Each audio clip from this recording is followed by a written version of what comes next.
Welcome to Star Wars Timeline. My name is Ben, and today I'm reviewing the 11th episode of the Ewoks show, The Three Lessons. As always, guys, this will be a full spoiler review. If you don't want to find out the story or the characters or what happens here, please skip it, go watch the episode, and then you come back and leave some comments in the video section below. Let me know how you personally enjoyed. As always, I really appreciate all of your support, guys.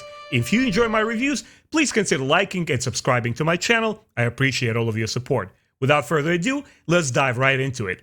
We begin this episode where right at the beginning, we're given the premise of the story, what is going to happen. Chief Chirpa is instructing his daughter, Princess Kneesa, in the 3 lessons. He's showing her the way for all the future chieftains, what kind of qualities they're supposed to possess in order to take the leadership. And I really enjoyed that. I enjoy the episodes and storytelling where they give you right from the beginning what the conflict is going to be, what is the story, what is the setup, and what the hero needs to accomplish. And as always, I can't get enough of Princess Kneesa. Once I encountered her in the show, I became a fan instantly. And once I started discovering more articles about her and learning about this character on Wikipedia, I discovered she actually has a cult following. She has a lot of fans, and I became one of them. I really like her a lot. So she's sitting there, she's absorbing all the lessons, and then she's looking out the window. She wants to go out and play with the rest of her friends because they're having a merry time. You see, Ewoks are like doing all acrobatic tricks and they're playing music instruments. They're doing the kind of like daily activities that Ewoks enjoy. I really liked that looked into their culture that we don't get enough of course, in the movie Return of the Jedi. We just see a little snippet of their lifestyle. And this show had the full opportunity to show us what these creatures are like in their daily routines. I really like that. So she says, oh man, I gotta study here. I gotta sit and learn these grand lessons. I want to go and play. As she leaves the room to go and play, she knocks over some potions and like, okay, I'll fix it real quick. And at first I didn't think it was anything noteworthy until the camera points to one specific vessel, one bottle, which is overturned, and it's leaking some kind of potion, some kind of a liquid that we know will be pertinent to this episode. Something is about to happen. And of course, as she's there playing with the boys and she's having a good time, these stranglehold plants in the room transform into these giant creeper monsters, and they start taking over the village. And we understand that's only one part of the problem. If they reach the ground and they descend all the way down, then they will take root and it will become a problem for the entire forest. It's something that the Ewoks can't allow.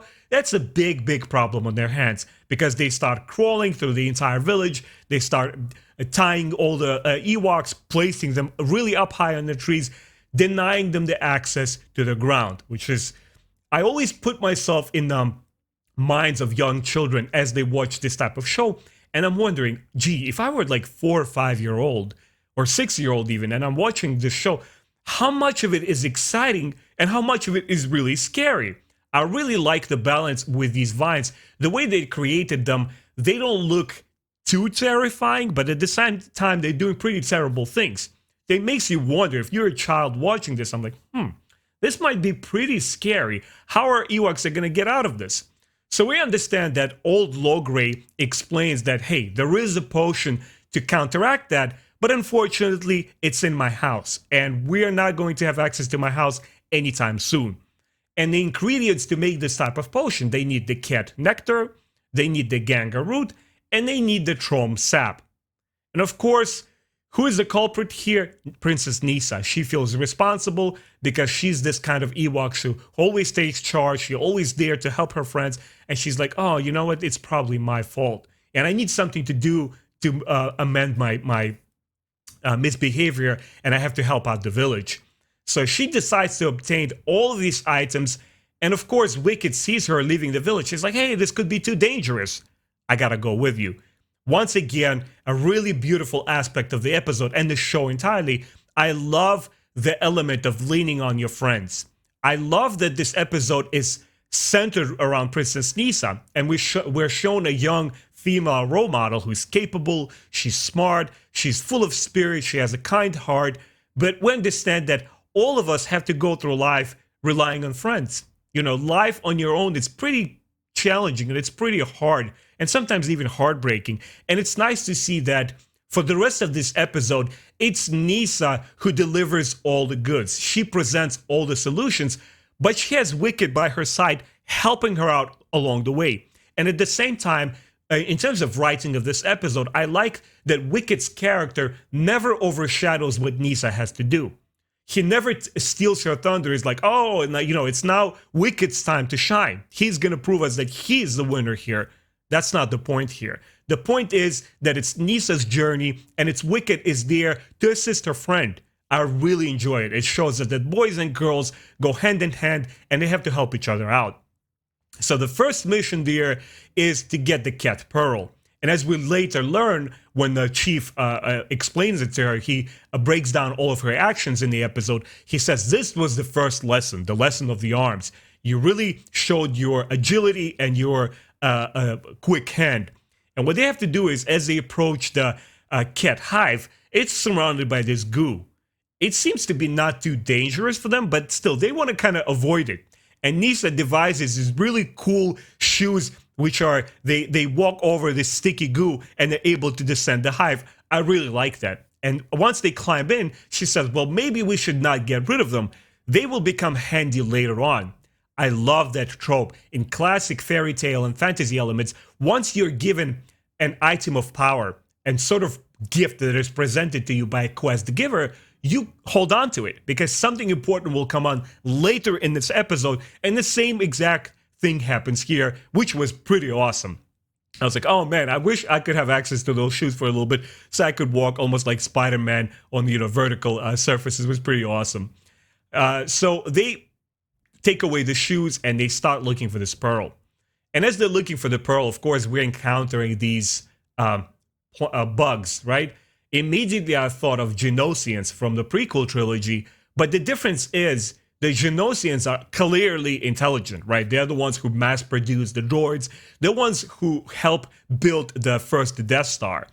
But these creatures, when Kneesaa tries to talk to them, they're like, it doesn't register. I kind of like that. Like, not every, alien creature in Star Wars needs to be sentient. They're just bugs, right? They have little hive, they have their pearls, and they want these trespassers off their property. So they start chasing the Ewoks. We have a really cool little chase scene. They're running around back and forth, back and forth. And of course, they get their pearl. And as they jump out of the hive, they drop into that goo, which I found something really funny there, that the bug queen or a king, wherever that person is, they're laughing. So at the very least, they're showing some bit of intelligence or something that kids could enjoy. They're not very malicious kind of creatures. They're like, you were in a house, get out of here. And once the little Ewoks are in the goo, they're laughing. I'm like, okay, it relieves some tension, it relieves some stress, and it helps us understand that not all the denizens of the Endor Moon Forest are bad guys, or they're trying to antagonize the Ewoks. So that was pretty a good resolution there. Next lesson, the lesson of the mind. Now they gotta extract the Ganga root. It's laying right there before them, but neither Kneesaa or Wicket are able to pull it off. There's the piece to this puzzle that they need to solve. So what Kneesaa does, she pauses for a second. She's like, hold on. We need to figure out how to do this properly. And I observe this bluebird that comes in and she deflates the root and she's able to extract it. I'm thinking to myself for a second, wait, there's a root that could deflate? That's odd, man. That's really weird. It's the kind of weird that I like. It's unexpected, it's fun, and once again, if you put yourself in the perspective of a child audience, a child viewer, I'm like, oh man, I wish I could check out these roots. They're pretty funny. You could actually deflate them like a balloon. That's funny business. But hold on a second. The bird is not done there. As soon as the bird sees that they have one of these roots, the bird is chasing them. And of course, it stops. It like plugs into this trunk, and it's there, and they leave it behind. They're able to escape. I found it to be the easiest mission because all they had to do is pause for a second, and Kneesaa had to be smart about it. She had to observe, she had to repeat the same lesson, and learn it firsthand. Once again, this is a very important lesson for kids that sometimes, when we were all children, we like love to run around the playground with like action and doing stuff. Sometimes it's good to pause, wait for a second, see what other person is doing, perhaps an adult. Maybe that's what this bird is supposed to represent. and then you repeat the same action, right? That's a very, very important lesson. The final one is the lesson of the heart. And as they approach their tree, right, they're about to get this sap, they are attacked by this giant trome. The moment that this trome appears, I don't know why, I'm thinking to myself, this looks like fantasy, like a medieval fantasy show. This looks like a Smurf. Okay, they're not the same color as Smurfs, they're not blue, but they look like Smurfs. And as soon as this thing that appears on the surface to be very threatening, it just falls apart, and we know that it was all a casting, it was all a ruse, and out of it come 3 tiny tromes. And they're crazy, they're silly, they're jumping around. It's like, oh, please don't take our sap. So this is part of the episode where I'm a little bit conflicted. I like the tromes themselves, what their part in the story, that they're supposed to show compassion. It's like, hey, don't take down our sap. This is the last one. We need our home. If you take it, then we will have no more home because the tree will die. It will wither and die. And Kneesaa is very sympathetic. She says, well, okay, we probably need a different solution. We can't take this final piece to create a new potion. But I'm going to enlist the help of these tromes. And as they're traveling back to the village, I'm still a little bit conflicted. I don't feel that these tromes, the way that they look, the way that they act, it took me a little bit out of the Star Wars experience. I still enjoyed them because they work for the story of this particular episode, just not for Star Wars universe. But it was a very small nitpick because I enjoyed the rest of the episode. Anyway, we're back to the village. Now we see that it's completely overgrown with these creeper monsters, and they're wreaking some havoc. One of them actually takes an Ewok and starts tickling them. Oh, okay, that's scary, that's dangerous. Again, it's something to relieve tension and stress, because perhaps some earlier audience, younger audience, they're looking at this stuff like, oh, mommy, daddy, what's happening? I'm scared. Are the Ewoks going to survive? What's going to happen next? Well, one of the plants is actually tickling the Ewok. That was pretty funny. But now, back to business. We need to solve this. We need to figure out how we rescue the village without the final piece of the puzzle, because they don't have the sap. And they say, okay, we're going to go back to the hut, and we're going to get Logray's potion. And the way we're going to do it, we're going to use the little tromes. They're going to serve as distraction. And as they're making their funny little things, antics, they're jumping all over the place. Wicket is the one who sneaks in. He gets the potion. Now there's the second part to this plan. Not only did they get the potion, they need to figure out that how every plant ingests it, so they get rid of it. It withers away, right? And once again, Kneesaa and Wicket come up with a plan, and they say, hey, how about we use acorns? We spill the potion over them, and we go and introduce it to every little plant there. And that's what they do. And once again, they used the tromes once again, because they're the ones who jump around quickly, and they help the villagers get rid of these monsters. So that was pretty awesome. I love how all the elements at the end came together. Even old Logray, he grabs the little sticky shoes and he climbs on top of the tree. He's like, oh, I can't believe I'll be the monkey's uncle. It actually works. So the episode ends on a fun and happy note. Everybody, the village is back together. Everything works pretty well. Once again, I was actually waiting for an episode in this Ewok show where it would be centered around Kneesaa, because we know that she's a very important figure. She's a chieftain's daughter. She's Princess Kneesa. She will become the leader of the tribe one day, but she needs to prove herself.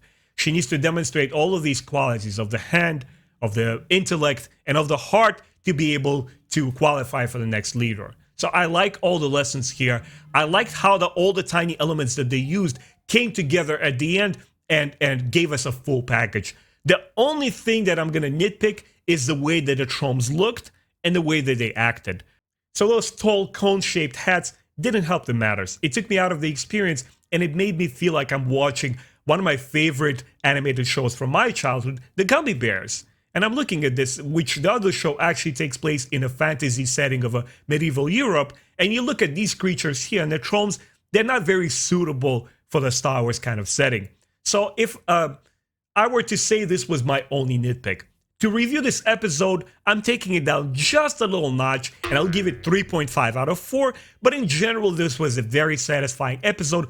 I hope I get to see something like this in the future, episodes which are centered around Kneesaa. I really like that a lot because she learns important lessons and she shows the young girls that here is a strong role model. Here's somebody you can emulate and be like. You have to use your heart, you have to use your mind, and you have to be also good with your hands.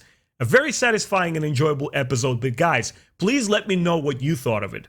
How did you enjoy the show? Which characters were your favorites? And what was the first thing that you liked about Kneesaa? What qualities about this character did you really enjoy? As always, thank you so much for watching, guys. I really appreciate your support. Consider subscribing, liking this video, and I'll see you with my next review next week. Take care.